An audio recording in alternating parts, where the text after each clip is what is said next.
നമ്മളൊരു മുറിയിൽ പ്രവേശിച്ചാൽ ആദ്യം നമ്മൾ ആഗ്രഹിച്ച സാധനം ഓടിപ്പോയി എടുക്കുകയല്ല ചെയ്യുക. ആദ്യം നമ്മൾ പ്രകാശം പരത്താനാണ് പരിശ്രമിക്കുക. ആ മുറിയിലെ ഒരു പ്രകാശം ഉണ്ടാകും.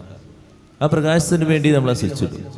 ഇതുപോലെ എൻ്റെ ജീവിതം ഞാൻ ചെല്ലുന്നിടങ്ങളിൽ എനിക്ക് പ്രകാശം വരുത്തുന്ന ജീവിതമാണോ എന്ന് ആത്മശോധന ചെയ്യാം.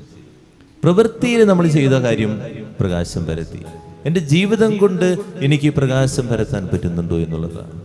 നമുക്ക് ചുറ്റുപാടും പ്രകാശം ആഗ്രഹിക്കുന്നവരാ, എന്നാൽ എൻ്റെ ഉള്ളിൽ ആ പ്രകാശം ഉണ്ടാകുമ്പോഴാണ് ചുറ്റുപാടും പ്രകാശം കൊടുക്കാൻ പറ്റുള്ളൂ. ഞാൻ ഇരുളടഞ്ഞ ഒരു ജീവിതമാണോ എന്ന് ആത്മശോധന ചെയ്യരുത്. എൻ്റെ ഉള്ളില് പ്രകാശമുണ്ടോ? ഒരു നന്മയുടെ പ്രകാശം, സന്തോഷത്തിന്റെ പ്രകാശം, സമാധാനത്തിന്റെ പ്രകാശം, കാരുണ്യത്തിന്റെ പ്രകാശം, ഇത് ഉള്ളിലുണ്ടാകുമ്പോഴാണ് എനിക്ക് അത് പകർന്നു നൽകാൻ പറ്റൂ. എൻ്റെ ഉള്ളിൽ സന്തോഷം ഉണ്ടെങ്കിൽ ഞാനത് പകർന്നു കൊടുക്കും. എൻ്റെ ഉള്ളിൽ സന്തോഷം, സമാധാനം ഉണ്ടെങ്കിൽ എനിക്ക് മനസ്സുറന്ന് പുഞ്ചിരിക്കാൻ പറ്റും. അല്ലെങ്കിൽ എപ്പോഴും ഈ വ്യാകുല മാതാവിനെ പോലെ ഇങ്ങനെ വിഷമിച്ച്, എപ്പോഴും കരഞ്ഞ്, എപ്പോഴും ഈ പിറുപിറുത്ത് കുറ്റം പറഞ്ഞ് ഇങ്ങനെ നടക്കുള്ളൂ. ഉള്ളിൽ പ്രകാശം ഉണ്ടെങ്കിൽ ആ പ്രകാശം മറ്റുള്ളവർക്ക് പകർന്നിറക്കാൻ നൽകും. ഈ പ്രകാശമുള്ളവരെയാണ് ആഗ്രഹിക്കുക, ചുറ്റുപാടുമുള്ളവരെ ആഗ്രഹിക്കുക.